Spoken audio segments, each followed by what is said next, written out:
Hi friends. RRB வந்து பார்த்தீங்கன்னா கடந்த வருடம் 2024ஆம் ஆண்டு செப்டம்பர் 13ஆம் தேதி வந்து பார்த்தீங்கன்னா என்டிபிசி கிராஜுவேட் கேட்டகரிக்கு வந்து வேலைவாய்ப்பு நோட்டிஃபிகேஷன் வந்து வெளியிட்டிருந்தாங்க. அதை தொடர்ந்து வந்து பார்த்தீங்கன்னா இப்போ என்டிபிசிக்கு வந்து எக்ஸாம் பற்றின ஒரு அப்டேட் விட்டுருக்காங்க. அதை பற்றின முக்கியமான விவரங்களை பார்க்கலாம். என்டிபிசி கிராஜுவேட் கேட்டகரிக்கு வந்து பார்த்தீங்கன்னா சிபிடி எக்ஸாம் வந்து ஷெடியூல் பண்ணியிருக்காங்க. அதாவது ஜூன் 5, 2025 ஜூன் 23, 2025 அப்படின்னு சொல்லிட்டு ஒரு 15 நாளில் வந்து எக்ஸாம் வந்து நடக்கும் அப்படின்னு சொல்லியிருக்காங்க. முக்கியமான விஷயம் வந்து பார்த்தீங்கன்னா இந்த விஷயம் நோட் பண்ணிக்கோங்க. அதாவது டென்டேட்டிவ், ஓகேங்களா? டென்டேட்டிவ் அப்படின்னா அந்த எக்ஸாம் அவங்க சொல்லியிருக்கிற அந்த எக்ஸாம் டேட்டில் அந்த எக்ஸாம் நடந்து முடிக்கிற வரைக்குமே அது டென்டேட்டிவ் தான், சரிங்களா?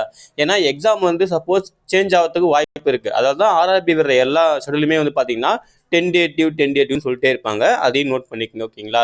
அதே மேற்கொண்டு வந்து பார்த்தீங்கன்னா எக்ஸாம் டேட்லேருந்து ஒரு 10 days பிஃபோரா, ஓகேங்களா? 10 days பிஃபோரா உங்களுக்கு சிட்டி இன்டிமேஷன் ஸ்லிப்பு டவுன்லோட் பண்ணுற ஆப்ஷனும், எஸ்சி/எஸ்டி கேட்டகரிக்கு வந்து பார்த்தீங்கன்னா ஃப்ரீ ட்ராவல் பாஸ் டவுன்லோட் பண்ணுற ஆப்ஷனும் கிடைக்கும். அந்த லிங்க் வந்து ஆக்டிவேட் பண்ணுவாங்க. அப்புறம் அதே எக்ஸாம் டேட்லேருந்து பார்த்தீங்கன்னா ஒரு 4 days பிஃபோராக வந்து உங்களுக்கு வந்து ஹால் டிக்கெட் வந்து டவுன்லோட் பண்ணுற ஆப்ஷன் வந்து லிங்க் வந்து எனேபிள் பண்ணுவோம் அப்படின்னு சொல்லியிருக்காங்க, சரிங்களா? மேலும் நீங்கள் வந்து பார்த்தீங்கன்னா ஆதார் பயோமெட்ரிக் வெரிஃபிகேஷன் வந்து கண்டிப்பாக நீங்கள் பண்ணி வச்சிருக்கணும்னு சொல்லியிருக்காங்க. அது வந்து நீங்கள் எங்கே செக் பண்ணணும்னா www.rrbapply.government.in வெப்சைட்டில் செக் பண்ணணும் அப்படின்னு சொல்லியிருக்காங்க. அதையும் வந்து செக் பண்ணிக்கோங்க, சரிங்களா? அதை பற்றி நம்ம வீடியோ போட்டிருக்கோம் ஆல்ரெடி. அதே போல் நீங்கள் வந்து ஆதார் வெரிஃபிகேஷன் பண்ணிட்டு இருப்பீங்க, ஆனால் உங்கள் ஆதார் பயோமெட்ரிக் வந்து அன்லாக் கண்டிஷன்ஸில் இருக்கணும் அப்படின்னு சொல்லிட்டு இந்த 5th பாயிண்ட்ல சொல்லியிருக்காங்க. அதையும் வந்து செக் பண்ணிக்கோங்க. அதை பற்றி நம்ம ஆல்ரெடி வீடியோ போட்டிருக்கோம், ஓகேங்களா? கண்டிப்பாக உங்கள் ஆதார் பயோமெட்ரிக் வந்து அன்லாக் கண்டிஷனில் இருக்கும்.